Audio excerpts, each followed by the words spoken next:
Os vários aspectos da salvação. Evangelho de João. Comentário de Mário Persona. Agora Jesus vai mostrar à mulher samaritana para que uma alma é salva. Há basicamente três maneiras de se encarar a salvação: dos homens para o homem, de Deus para o homem e de Deus para Deus. A primeira envolve acreditar que nós somos salvos por nossos méritos e esforços e para o nosso benefício. Começa no homem, termina no homem. Deus serve apenas para dar sorte ou para não dar azar, se for devidamente agradado. A segunda é quando você realmente crê em Jesus, mas visando a sua felicidade.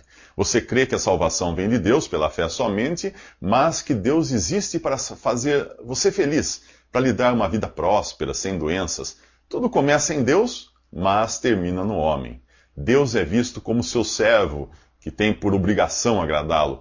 A terceira abordagem é correta. A salvação vem exclusivamente de Deus, porém não é para nós mesmos que nós somos salvos, mas para sermos adoradores de Deus. É claro que somos beneficiados em tudo isso, mas o objetivo é Deus e o seu Filho Jesus, em quem todas as coisas irão convergir no final. Portanto, para a pergunta, para que somos salvos? A resposta correta é, para adorarmos a Deus. Os samaritanos adoravam a quem não conheciam, no lugar errado e da maneira errada. Jesus diz que os judeus adoravam quem conheciam e que a salvação vem dos judeus. Entenda que a salvação não são os judeus, mas foi de uma mulher judia que veio Cristo, o Messias, o enviado de Deus. Deus quis que fosse assim, portanto não há o que discutir.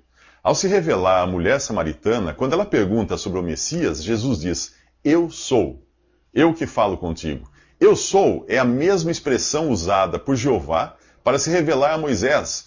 E ele diz que Deus busca adoradores que o adorem em espírito e em verdade. Até aquele momento, adorar em verdade significava adorar no templo de Jerusalém e da forma como Deus ordenara no Antigo Testamento, e não no Monte Gerizim, como faziam os samaritanos. Mas, apesar de adorarem em verdade, os judeus não adoravam em espírito. A sua adoração era da boca para fora, e o seu coração estava longe de Deus. Eles rejeitaram o Messias. Hoje, todo salvo pela fé em Jesus tem o Espírito Santo e pode adorar a Deus em espírito, em qualquer momento, em qualquer lugar, sem intermediários. Porém, no que diz respeito à adoração coletiva, se você estiver adorando em um templo e com rituais copiados do Antigo Testamento, não está adorando em verdade. Se a sua adoração adicionou elementos culturais, como dança, teatro, shows, então você inventou uma forma de adorar, como fizeram os samaritanos. Adorar coletivamente, em verdade, é adorar onde estiverem 2 ou 3 reunidos para o nome de Jesus, reconhecendo o seu senhorio e da maneira encontrada nas cartas dos apóstolos, que é o único guia, além do Espírito Santo, que nós temos para a adoração pós-judaísmo em espírito e em verdade. O ponto alto dessa adoração é a ceia do Senhor, e não um show de celebridades. Nos próximos 3 minutos vemos o que caracteriza uma conversão real. A mulher samaritana passa por uma transformação depois que Jesus se revela a ela como eu sou, a mesma expressão usada por Jeová para se revelar a Moisés no Antigo Testamento. 2 coisas caracterizam essa transformação. A primeira é largar o seu cântaro. O cântaro era a forma da mulher obter e garantir o suprimento da água, aquela mesma água que Jesus revelou ser efêmera. Quem beber desta água voltará a ter sede, disse ele à mulher. Todas as coisas que parecem nos satisfazer perdem o seu significado quando conhecemos o Salvador, Jesus Cristo, o Senhor. É isso que Jesus tenta mostrar aos discípulos que acabam de chegar à beira do poço e insistem para que ele coma a comida que trouxeram da cidade.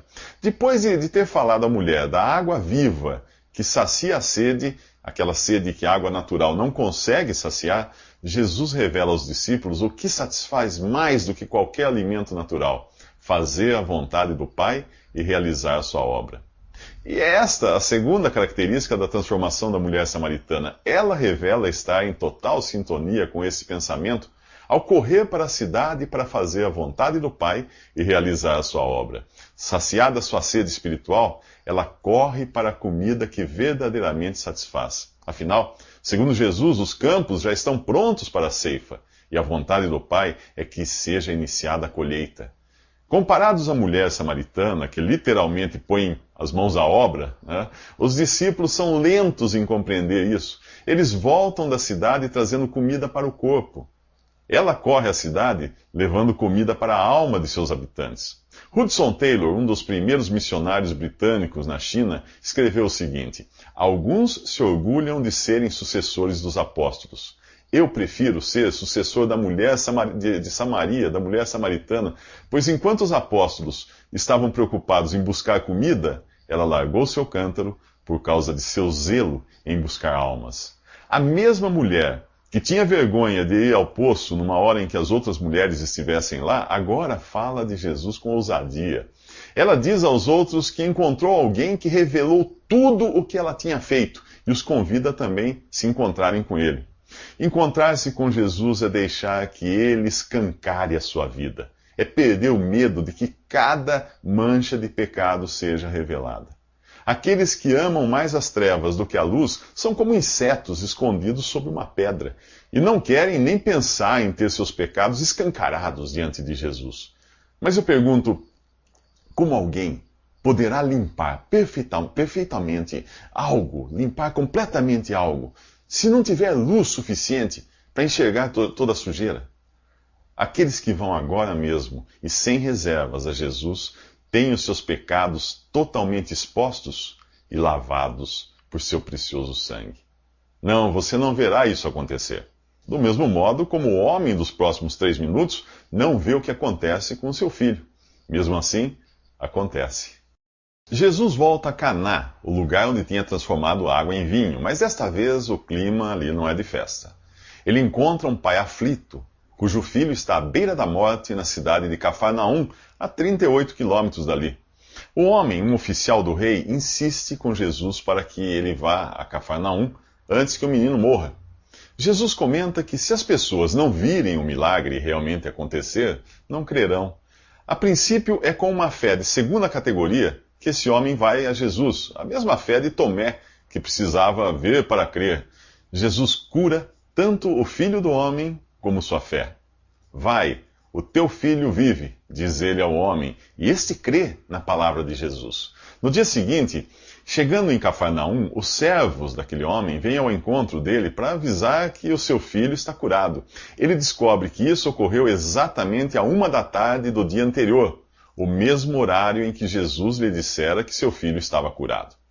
Mas o que ele ficou fazendo da 1 da tarde do dia anterior até o dia seguinte, que foi quando voltou a Cafarnaum?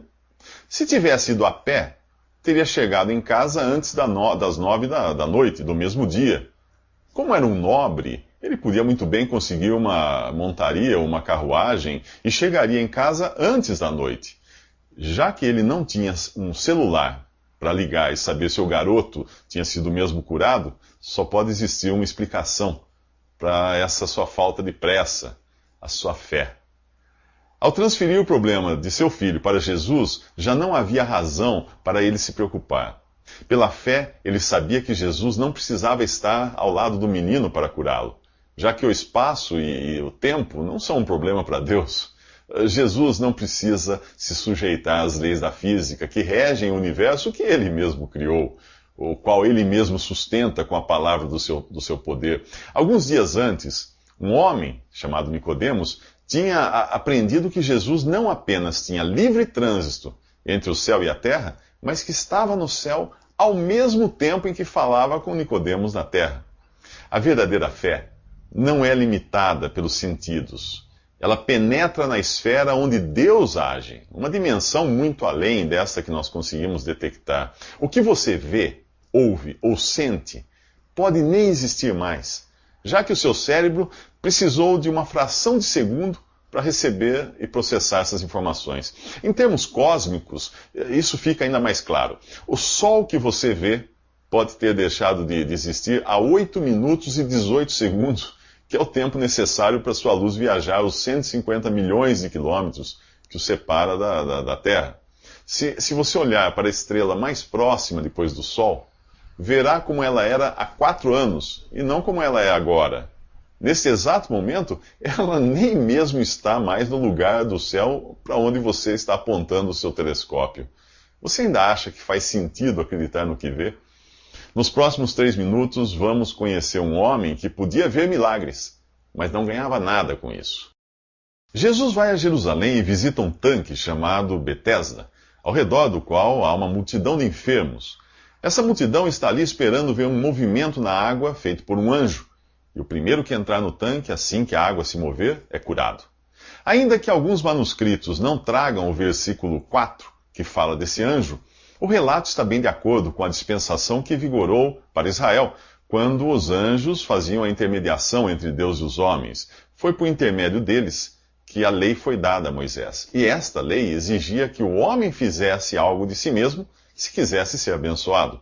Como, por exemplo, aqui, ser capaz de ver a água se mover e mergulhar no tanque. Com tantos cegos, coxos e aleijados jazendo ali, fica difícil imaginar como alguém conseguia entrar a tempo de aproveitar o efeito curativo do movimento das águas.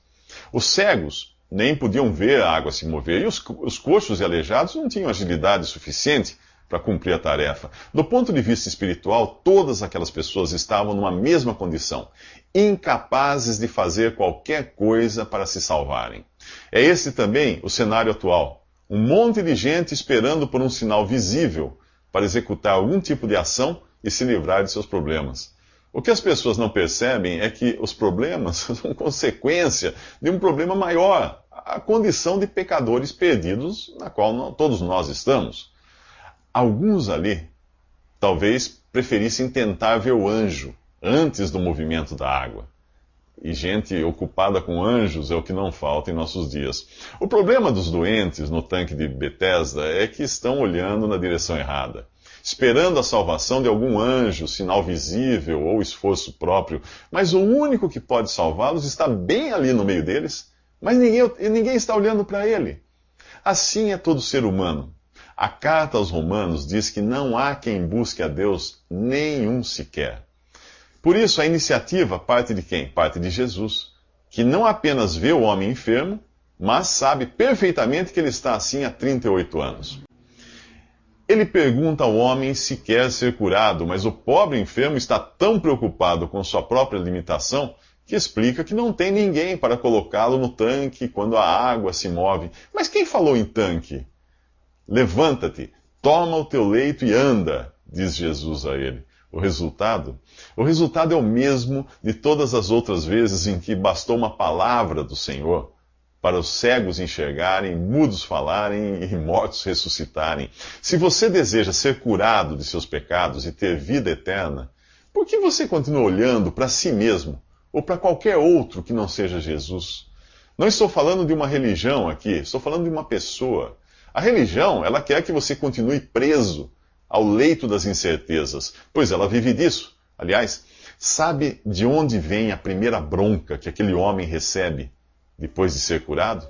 Da religião. É o que veremos nos próximos 3 minutos.